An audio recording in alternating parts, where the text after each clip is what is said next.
Item ಯಾವುದೇ ಇರಲಿ try ಮಾಡಿ ಆಚಿ ಚಿಕನ್ ಮಸಾಲಾ. ರಾಜ್ಯ ಕಾಂಗ್ರೆಸ್ನಲ್ಲಿ ಮತ್ತೆ ಶುರುವಾಗುತ್ತಾ ಕುರ್ಚಿಯ ಕದನ.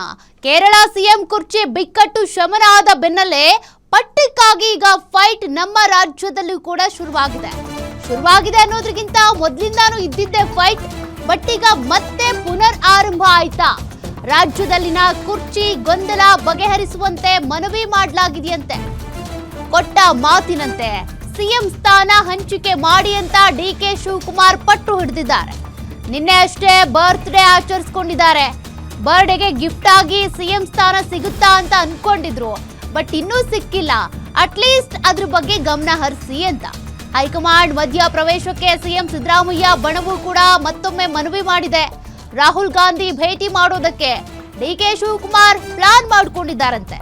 ರಾಹುಲ್ ಗಾಂಧಿ ಭೇಟಿಗೆ ಅವಕಾಶ ಕೇಳಿರುವಂತ ಡಿಕೆ ಶಿವಕುಮಾರ್ ಇನ್ನು ಕೇರಳ ಸಿಎಂ ಪ್ರಮಾಣ ವಚನದಲ್ಲಿ ಭಾಗಿಯಾಗಲಿದ್ದಾರೆ ರಾಹುಲ್ ಗಾಂಧಿ. ಅಲ್ಲೇ ಸೋಮವಾರ ರಾಹುಲ್ ಗಾಂಧಿ ಅವರ ಜೊತೆ ಚರ್ಚೆಗೆ ಅವಕಾಶಕ್ಕೆ ಅಂತೇಳಿ ಮನವಿ ಮಾಡಿದ್ದಾರಂತೆ. ದೆಹಲಿಗೆ ಕರೆಸಿ ನಾಯಕತ್ವ ಬದಲಾವಣೆ ನಿರ್ಧಾರ ಕೈಗೊಳ್ಳಿ ಅಂತ ಡಿಕೆ ಶಿವಕುಮಾರ್ ಅದೇ ಸಂದರ್ಭದಲ್ಲಿ ಮನವಿ ಮಾಡೋ ಸಾಧ್ಯತೆ ಇದೆ ಅಂತ. ನಮ್ಮ ಕರ್ನಾಟಕದಲ್ಲಿ ಸಿಎಂ ಕುರ್ಚಿಯ ಫೈಟ್ ಏನಿದೆ, ದಿನೇ ದಿನೇ ತಾರಕಕ್ಕೇರುತ್ತೆ. ಒಂದ್ ಸ್ವಲ್ಪ ದಿನ ತಣ್ಣಗಾಗುತ್ತೆ, ಮತ್ತೆ ಆ ಕುರ್ಚಿ ಫೈಟ್ ಶುರುವಾಗುತ್ತೆ. ಸದ್ಯಕ್ಕೀಗ ಮತ್ತೆ ಡಿಕೆ ಶಿವಕುಮಾರ್ ಅವರು ಸಿಎಂ ಸ್ಥಾನಕ್ಕಾಗಿ ಪಟ್ಟು ಹಿಡಿಯಲಿದ್ದಾರಂತೆ. ರಾಹುಲ್ ಗಾಂಧಿ ಅವರ ಭೇಟಿಗೆ ಅವಕಾಶ ಸಿಗುತ್ತಾ? ಆ ಸಂದರ್ಭದಲ್ಲಿ ರಾಹುಲ್ ಗಾಂಧಿ ಅವರ ಜೊತೆಗೆ ಏನ್ ಮಾತನಾಡಬಹುದು? ಹೈಕಮಾಂಡ್ ಇದರ ಬಗ್ಗೆ ಗಂಭೀರವಾಗಿ ಪರಿಗಣಿಸಿ, ಅಂದ್ರೆ ಇಲ್ಲಿವರೆಗೂ ಕೂಡ ಬರೀ ಚರ್ಚೆಗಳಾಗ್ತಾ ಇತ್ತು, ಸಭೆಗಳಾಗ್ತಾ ಇತ್ತು, ವಾರ್ ಮಾಡಿದ್ದಾಯ್ತು. ಬಟ್ ಈಗ ನಿಜಕ್ಕೂ ಈ ಪವರ್ ಶೇರಿಂಗ್ ಒಪ್ಪಂದ ಆಗಿದ್ದೇ ಆದ್ರೆ ಅದಕ್ಕೆ ಸಂಬಂಧಪಟ್ಟಂತೆ ಒಪ್ಪಂದ ಏನಾಗಿತ್ತು ಅದರಂತೆ ಜಾರಿಗೆ ಆಗ್ಬೇಕಲ್ಲ ಅಂತ.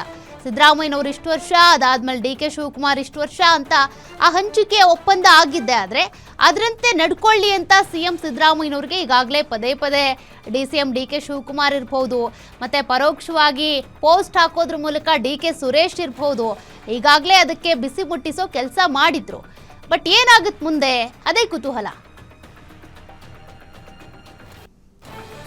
ಮತ್ತಷ್ಟು ಡೀಟೇಲ್ಸ್ ಕೊಡ್ತಾರೆ ಸ್ಪೆಷಲ್ ಕರೆಸ್ಪಾಂಡೆಂಟ್ ವೀರೇಶ್ ದಾನಿ. ವೀರೇಶ್, ಈಗಾಗಲೇ ಕೇರಳ ಮುಖ್ಯಮಂತ್ರಿ ಪ್ರಮಾಣ ವಚನಕ್ಕೆ ಸಿದ್ಧರಾಗಿದ್ದಾರೆ. ಅದರ ಬೆನ್ನಲ್ಲೇ ಕರ್ನಾಟಕದಲ್ಲಿ ಕುರ್ಚಿ ಫೈಟ್ಗೆ ಏನಾದ್ರೂ ಅಂತ್ಯ ಹಾಡುವಂತ ಸಾಧ್ಯತೆ ಇದೆಯಾ?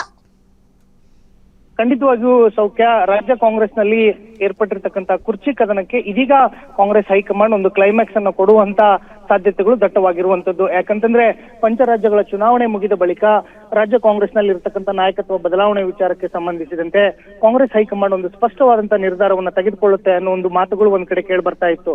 ಅದಕ್ಕಿಂತ ಮುಂಚಿತವಾಗಿ ಸಿಎಂ ಡಿಕೆ ಶಿವಕುಮಾರ್ ಅವರು ಸಹ ಹೈಕಮಾಂಡ್ ನಾಯಕರುಗಳನ್ನ ಪದೇ ಪದೇ ಭೇಟಿಯಾಗಿ ಕೊಟ್ಟ ಮಾತಿನಂತೆ ಅಧಿಕಾರ ಹಂಚಿಕೆಯನ್ನ ಮಾಡಿಸಿ ಅನ್ನೋ ಒಂದು ಪಟ್ಟನ್ನ ಹಿಡಿದುಕೊಂಡು ಕೂತಿದ್ರು. ಅದರ ಜೊತೆಗೂ ಸಹ ಹೈಕಮಾಂಡ್ ನಾಯಕರುಗಳು ಸಿಎಂ ಡಿಕೆ ಶಿವಕುಮಾರ್ ಅವರಿಗೆ ಒಂದು ಸಲಹೆ ಮತ್ತು ಸೂಚನೆಯನ್ನ ಕೊಟ್ಟಿದ್ರು. ನಿಮ್ಮ ಹುಟ್ಟುಹಬ್ಬಕ್ಕೆ ವಿಶೇಷವಾದಂತಹ ಗಿಫ್ಟ್ ಅನ್ನ ಕಾಂಗ್ರೆಸ್ ಹೈಕಮಾಂಡ್ ಕೊಡುತ್ತೆ ಅನ್ನೋ ಒಂದು ಭರವಸೆ ಮತ್ತು ಸಲಹೆಯನ್ನ ಕೊಟ್ಟಿತ್ತು. ಆ ಹಿನ್ನೆಲೆಯಲ್ಲಿ ಇದೀಗ ಸಿಎಂ ಡಿಕೆ ಶಿವಕುಮಾರ್ ಅವರ ಪಾಳೆಯ ಮತ್ತೆ ಹೈಕಮಾಂಡ್ ಮೇಲೆ ಒತ್ತಡ ಹಾಕುವಂತ ಪ್ರಯತ್ನವನ್ನ ಮಾಡ್ತಾ ಇರೋದು ಸ್ಪಷ್ಟವಾಗಿ ಗೊತ್ತಾಗ್ತಾ ಇರುವಂತದ್ದು. ನಾಳೆ ಸೋಮವಾರ ದಿನ ಕೇರಳದ ಮುಖ್ಯಮಂತ್ರಿಯಾಗಿ ಕೇರಳ ಅವರು ಪ್ರಮಾಣ ವಚನವನ್ನು ಸ್ವೀಕಾರ ಮಾಡ್ತಾರೆ. ಆ ಸಂದರ್ಭದಲ್ಲಿ ಕಾಂಗ್ರೆಸ್ನ ಹೈಕಮಾಂಡ್ ನಾಯಕರುಗಳು ಎಲ್ಲರೂ ಸಹ ಕೇರಳ ಸಿಎಂ ಪ್ರಮಾಣ ವಚನದಲ್ಲಿ ಭಾಗಿಯಾಗುವಂತ ಸಾಧ್ಯತೆಗಳು ಇರುವಂತದ್ದು. ಆ ಸಂದರ್ಭದಲ್ಲಿ ಸಿಎಂ ಡಿಕೆ ಶಿವಕುಮಾರ್ ಅವರು ಸಹ ಭಾಗಿಯಾಗಿ ಕಾಂಗ್ರೆಸ್ ಹೈಕಮಾಂಡ್ ನಾಯಕರುಗಳ ಮೇಲೆ ಒತ್ತಡ ಹಾಕೋದ್ರ ಜೊತೆಗೆ ರಾಹುಲ್ ಗಾಂಧಿ ಅವರ ಭೇಟಿಗೆ ಅವಕಾಶವನ್ನ ಕೋರುವಂತ ಸಾಧ್ಯತೆಗಳು ದಟ್ಟವಾಗಿರುವಂತದ್ದು. ಆದಷ್ಟು ಬೇಗ ಸಿಎಂ ಮತ್ತು ನಮ್ಮನ್ನ ಕರೆಸಿ ಒಂದು ನಿರ್ಧಾರವನ್ನ ತೆಗೆದುಕೊಳ್ಳಿ ಅನ್ನೋ ಒಂದು ಮನವಿಯನ್ನ ಮಾಡುವಂತ ಸಾಧ್ಯತೆಗಳು ದಟ್ಟವಾಗಿರುವಂತದ್ದು. ಹೀಗಾಗಿ ಮುಂದಿನ ವಾರ ಇಲ್ಲ ಅಥವಾ ಈ ತಿಂಗಳ ಅಂತ್ಯದೊಳಗೆ ರಾಹುಲ್ ಗಾಂಧಿ ಅವರು ಸಿಎಂ ಡಿಕೆ ಶಿವಕುಮಾರ್ ಹಾಗೂ ಸಿಎಂ ಸಿದ್ದರಾಮಯ್ಯನವರಿಗೆ ಏನಾದ್ರೂ ಅಪಾಯಿಂಟ್ಮೆಂಟ್ ಅನ್ನ ಕೊಟ್ಟಿದ್ದೆ ಆದ್ರೆ ರಾಜ್ಯ ಕಾಂಗ್ರೆಸ್ ನಲ್ಲಿ ಏರ್ಪಟ್ಟಿರ್ತಕ್ಕಂಥ ನಾಯಕತ್ವ ಗೊಂದಲಕ್ಕೆ ಒಂದು ತೆರೆ ಬೀಳುವಂತ ಸಾಧ್ಯತೆಗಳು ದಟ್ಟವಾಗಿರುವಂತದ್ದು. ಸೌಖ್ಯ. Okay, thank you Veeresh ಡೀಟೇಲ್ಸ್ಗೆ.